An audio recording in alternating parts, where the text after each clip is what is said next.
It's a delicate thing. You might want to call it Microsoft's new Coke moment. That's how some critics, including the Financial Times, who I stole the phrase from, is framing Microsoft's update to its Windows 8 operating system. Remember how Microsoft launched the Windows 8 system to great fanfare last year? It's now overhauling some key aspects. This is typical. Of course, they usually do that. They roll out new updates. But a lot of these updates are going to be like a U-turn from what it was previously. CEO Steve Ballmer, who succeeded Bill Gates, called that October launch of Windows 8 a bet-the-company moment for Microsoft. It's trying to compete with touchscreen tablets, mobile devices.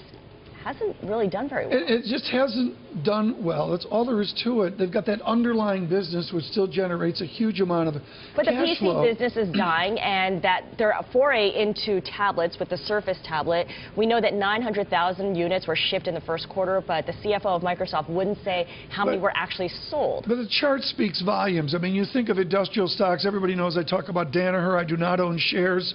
I do not own shares in Microsoft. Sarah, look at this. I mean, it's just nowhere. So this is the stock, right? And what's interesting here is, as of this morning, Google is now worth more than Microsoft. You think of Google, and whether you like it or not, they have the glasses. Everybody's talking about that. Android's marketplace is dominating.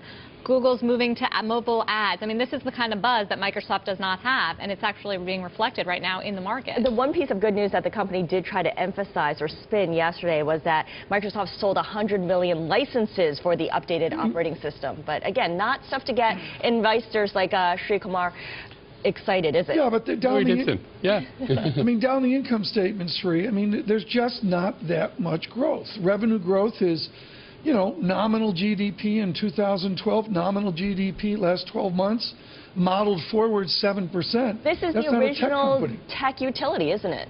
That's exactly right, and it is losing that old cachet that it had when it was started, which is no longer present in terms of growth. Steve Ballmer, does he stay or does he go? I mean, what's his next step? I think it's a big debate. I think it's continued to be out